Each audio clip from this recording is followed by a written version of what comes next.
This is the one day of the year we all get together to watch the bloody television and look at this shite they put on. Well, that's going for the betting. Well, I've got the body, my lord, and I see you've got the head. Yes, but look, it's no good, Percy. No one's ever going to believe we've just cut it off. It's gone green.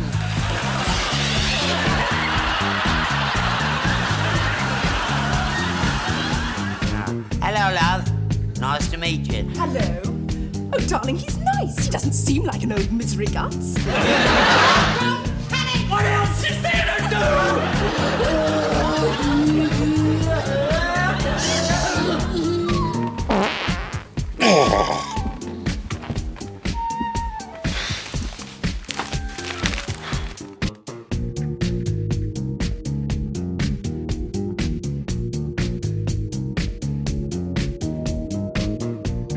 Hello everyone, welcome back to the Flix Files. Before I start today's video, I just want to give a thank you to anyone that's subscribed recently. Over the last 2 or 3 weeks, I've had a steady increase in subscribers, which was lovely to see. I'm doing my best to try and grow the channel this year, which is always really difficult as a YouTuber, because you never quite know what videos will take off and which ones will just die in the water. And I don't like keep telling people to subscribe all the time, but apparently that's how YouTubers do it, so I'll just get it out the way at the beginning. If you're not yet subscribed, please subscribe, it will really help me out.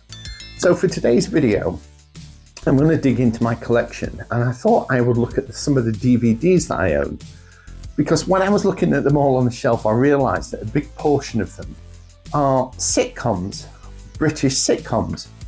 And I thought, well, how many sitcoms do I actually own? And when I got them out and piled them up, I own a significant number. So I thought I would do a video just going through them and showing you some of the, well, all of the sitcoms that I own on DVD. It's a very eclectic choices that I have. It just gives you an insight into the sort of things that I find funny, because we have sitcoms going back to the late 60s, early 70s, which were very much kind of carry-on innuendo-inspired sitcoms. We have a science fiction sitcom, we have historical sitcoms, all sorts. So I'm just going to show them you, not in any order, and some of these were comprised of many, many series, and some of them have had a long time on DVD. And at the time I was buying them, they weren't available as a box set, so I had to buy individual series as individual DVDs. So in those instances, I will do separate B-roll footage to show you the whole series, and the rest are kind of just chunky box sets. So let's get to it. So the first one, these aren't in any order, is is On the Buses. Can you remember On the Buses if you're around my age and you grew up in England? Reg Varney is a bus driver and a womanizer, and this is kind of his trials and tribulations of trying to get his end away whilst doing his job. Very much a product of its time. This was kind of late 60s into the very early 70s. But this is one of my earliest memories of TV programs, was watching On the Buses. And then when we got our first colour television to see the buses, the green buses that they had. The buses were green in the TV series, but they made 3 movies of On the Buses, which I also have. And the buses in the movie, for some bizarre reason, are red. They obviously felt that red was a more vibrant colour for a movie. So yeah, this is all seasons of On the Buses, and I'm not quite sure how many seasons that is. 7. So they did 7 series, and I picked them up on DVD. I can't remember how much I paid for it, because some of these have had a really long time, but call me sexist, call me old-fashioned, but I enjoy these. I think they're fairly funny. They're not really laugh out loud funny compared to some of the others that I own. On a comedy rating, maybe I should rate these out of 1 to 10, with 1 being dead-faced and 10 being side-splittingly funny. I would probably rate these about a 6. So, but I'm glad I've got them. That's my first one. A second one is a series that they only did one series of called Filthy Rich and Cat Flap, and this is by Ben Elton, and this was kind of the spiritual successor to The Young Ones. So it stars three of the leads from The Young Ones, Nigel Planer, Rick Mayall and Adrian Edmondson. Very different characters to what they played in The Young Ones, but Ben Elton at that point in his career, his humour was very kind of farty and toilet based, and if you grew up at that time, this was 1986, you would have found this absolutely hilarious, and I did, and I still do. I mean, it's only 6 episodes, but I just think it's really funny, so I had to pick it up. Interestingly, I don't have The Young Ones on DVD. I think I was going to buy it at one point, but it was very expensive, whether it was just not available in huge quantities, so the price went up. But I have that one. So next we have the entire series, 10 series and Christmas specials of Are You Being Served?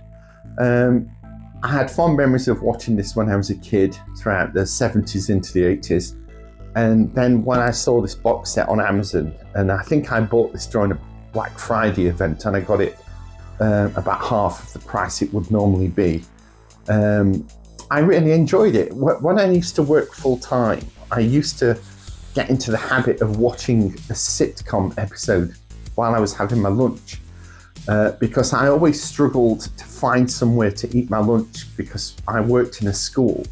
And I found that if I ate in the office that I worked in, if I ate my lunch there, I would get disturbed during my lunch break with people coming in asking for help and things.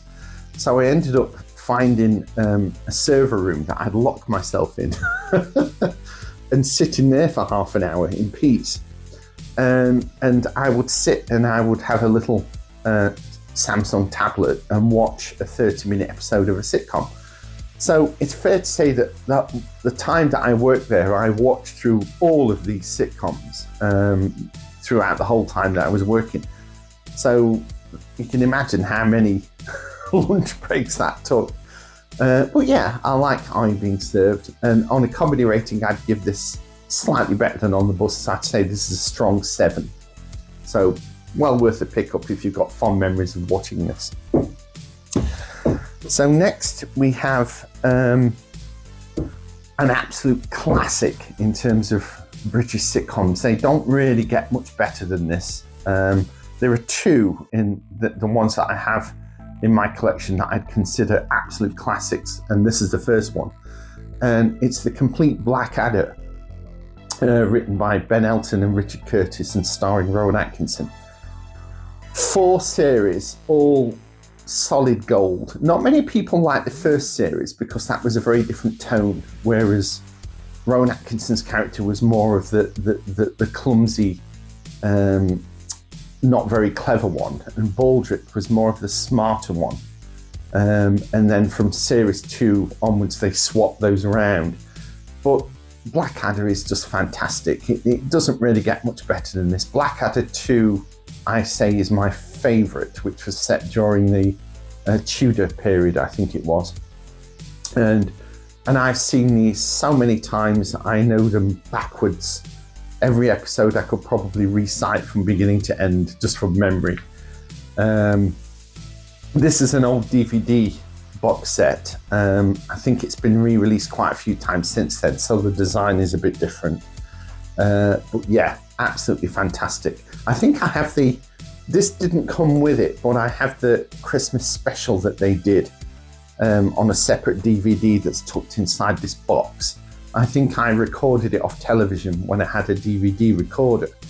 And I burnt it onto a disc and put it in this box, so I have effectively the full collection. So the second absolute, oh, by the way, I'd give that a 10. Blackadder is definitely a 10 out of 10 in terms of comedy. And this is the next one, of course, Fawlty Towers, John Cleese. Superb classic comedy. I mean, if you watch any modern comedy, and there's quite a few of them out there at the minute on the BBC, I don't know whether it's just me being an old git, but I don't find any of them funny. Because they're all very wokey and you don't want to offend anyone. It's very kind of safe comedy, and it's just not funny. Maybe if I was 30 years younger, I would find them funny. I doubt it. But when I think of things like Blackadder and this, the quality of the writing is an entire leap higher than anything that we get these days. People that find modern sitcoms funny should watch this and be educated into what comedy is about. But maybe they wouldn't find this funny. Maybe they're just not clever enough to be tuned into it. But to me, this is an absolute classic, and like Blackadder, this is a solid 10 out of 10. It has to be. And again, they only did 2 series of Fawlty Towers, 12 episodes, and I know them all backwards. I think they're absolutely fantastic. So next we have One Foot in the Grave, the box set of One Foot in the Grave with Victor Meldrew, played by Richard Wilson. I find that I'm enjoying these more as I get older because I kind of identify with his views on life and how he reacts to the world around him.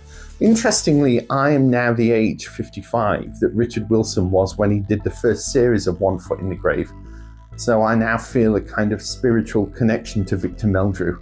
I've not got quite as far as Wearing a Flat Cap yet, but really funny, fantastic writing by David Renwick. David Renwick kind of cut his teeth writing sketches for sketch shows like The Two Ronnies. If anyone remembers the famous Two Ronnies sketch that was a mastermind sketch where Ronnie Corbett was answering the previous question, with the current question being asked. So he's kind of giving answers that were one question behind, but it ends up being a really funny answer to the current question. Complete the quotation to be or not to be. They're both the same. Correct. What is Bernard Manning famous for? That is the question. Correct. Who is the present Archbishop of Canterbury? He is a fat man who tells blue jokes. Correct. If you've seen it, you know what I'm talking about, but that's a David Renwick sketch.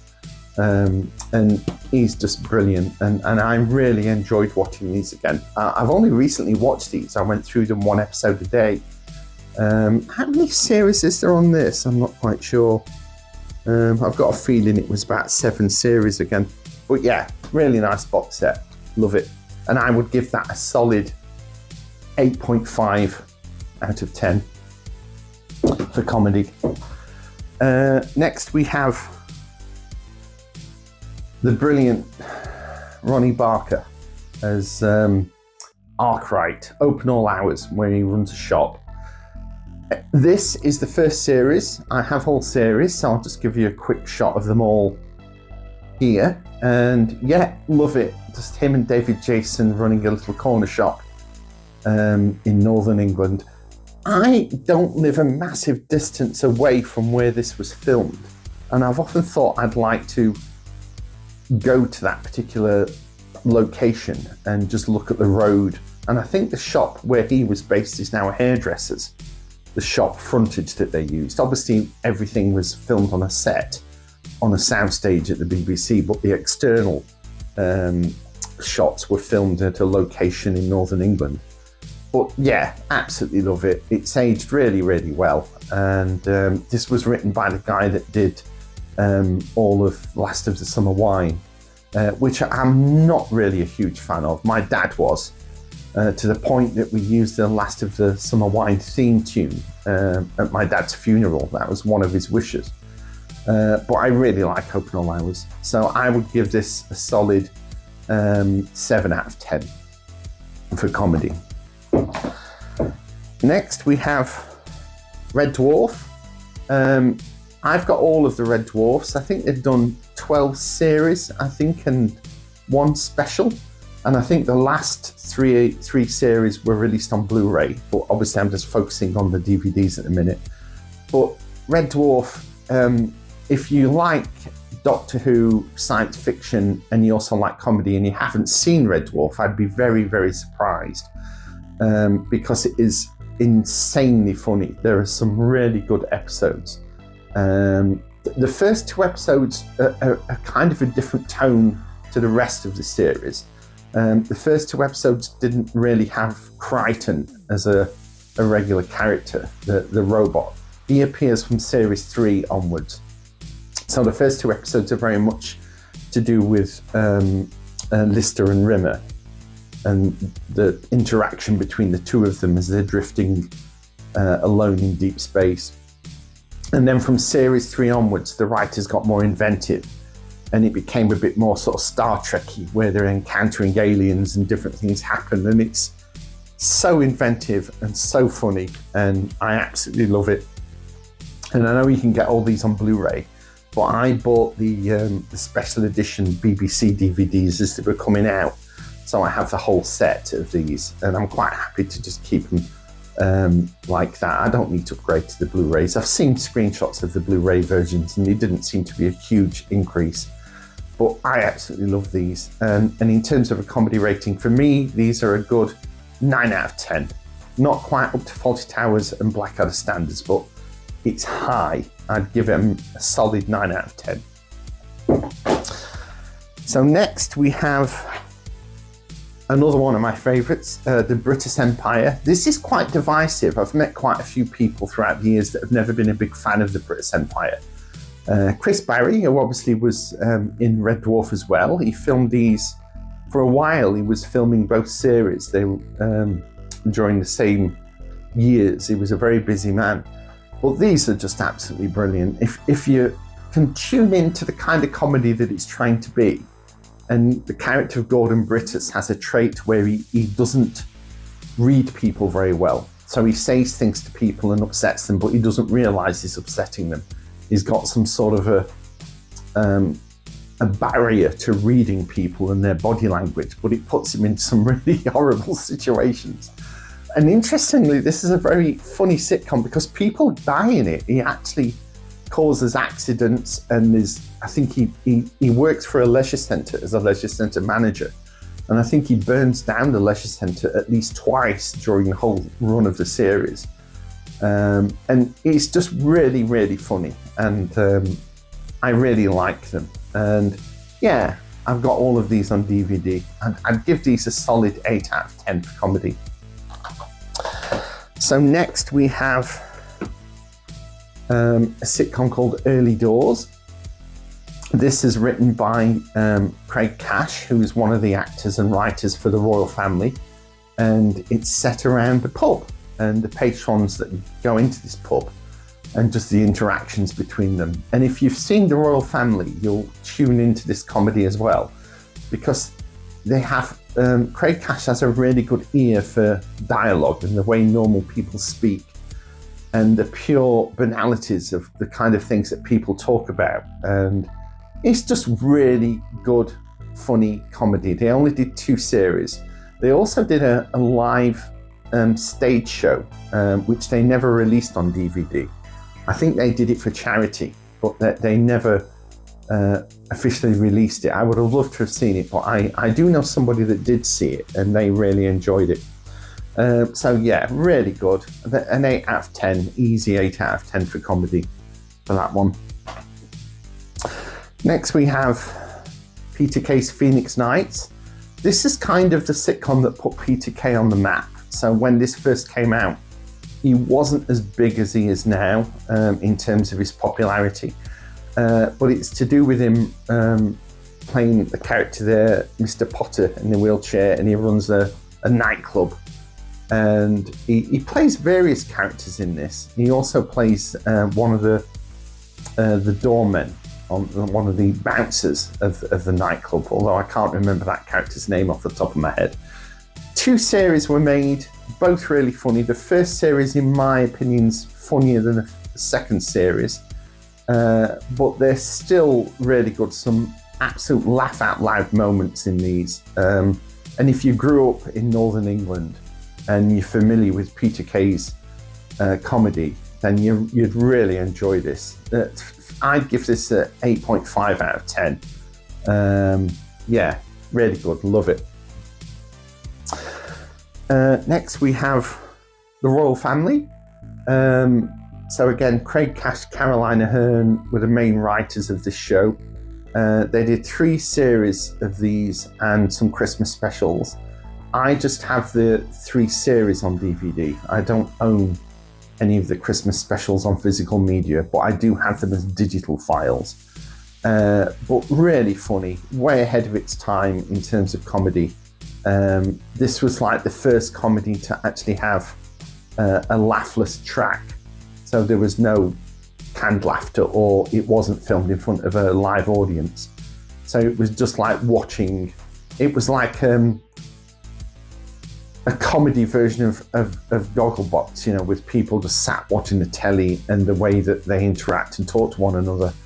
And it's just really funny. I can remember watching these for the first time and genuinely had many moments where I was laughing so hard I thought I'd pulled a muscle in my stomach.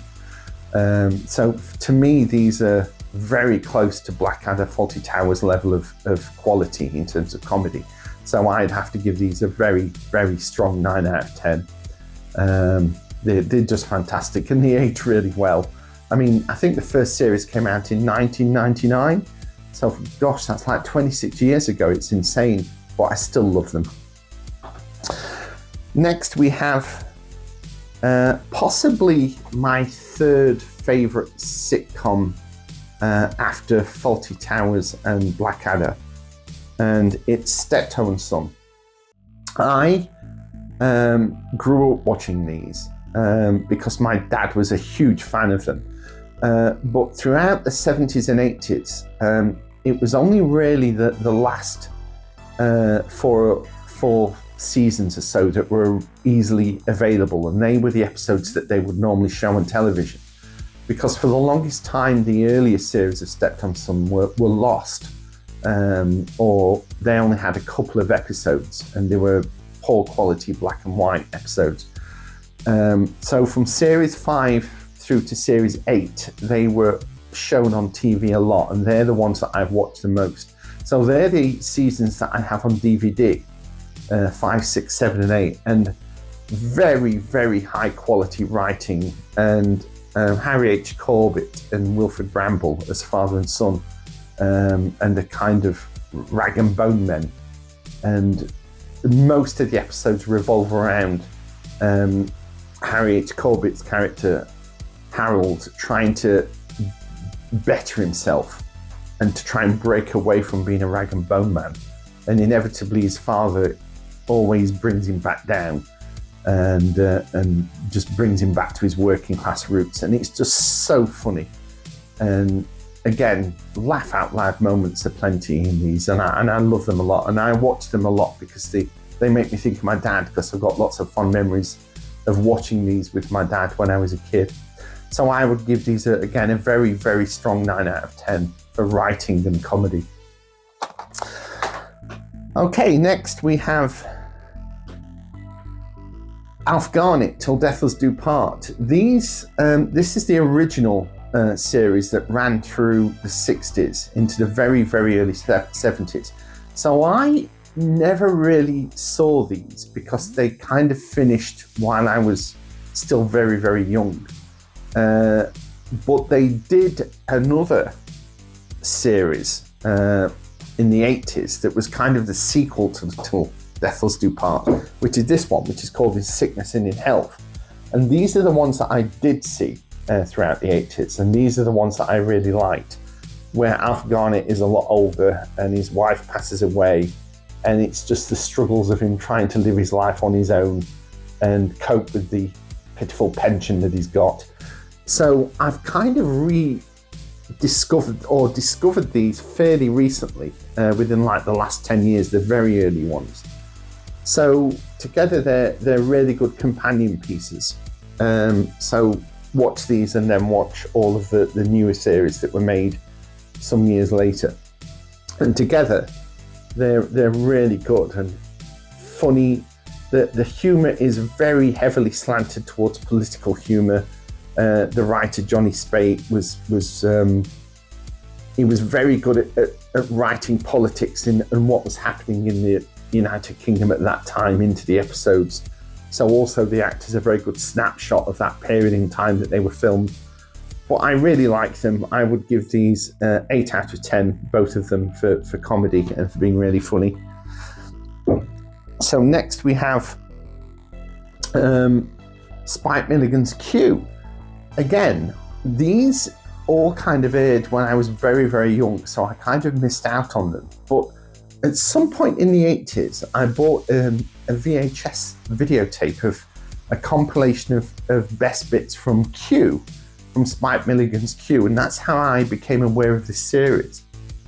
And then at some point fairly recently, the BBC released this set of the remaining survivable episodes of Q.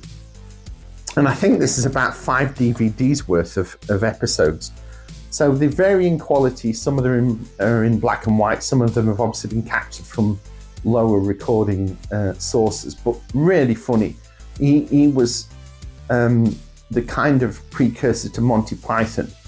A lot of the Monty Python team have said that they got their inspiration for Monty Python from Spike Milligan's Q. He kind of beat them to it, the sort of humour that they wanted to do. And he's just really funny, very kind of bizarre comedy. Sometimes you're laughing at how strange it is rather than how funny it is. But that's, in a way, is very refreshing from watching the standard sitcoms. So this would be another solid 8 out of 10 for me. I was really glad when the BBC released them, so I had to pick them up. Okay, and the final one is The Office. This is Ricky Gervais' entrance into the world of entertainment. This is, for some reason, I've grabbed the second series, but I do have the first series as well. So obviously I will show you those as separate footage. Much like The Royal Family, this doesn't have any kind of laughter track. It's as if you're watching a documentary of workers in an office for a paper company and the interactions between the workers. And a lot of the humour, and this is a lot of how Ricky Gervais' humour plays out even today, revolves around the embarrassment of certain situations and things that he will say, David Brent, his character, or situations that he finds himself in that are so embarrassing that you can barely watch it, but that makes it very, very funny. And they did 2 series, and they also did a 2-parter Christmas special, which I don't have. I remember watching it when it was first aired, but for one reason or another, I just never picked it up on physical media. But yeah, great series. And I would give that another solid 8 out of 10 for comedy. And so, after all that, that is my sitcom collection on DVD.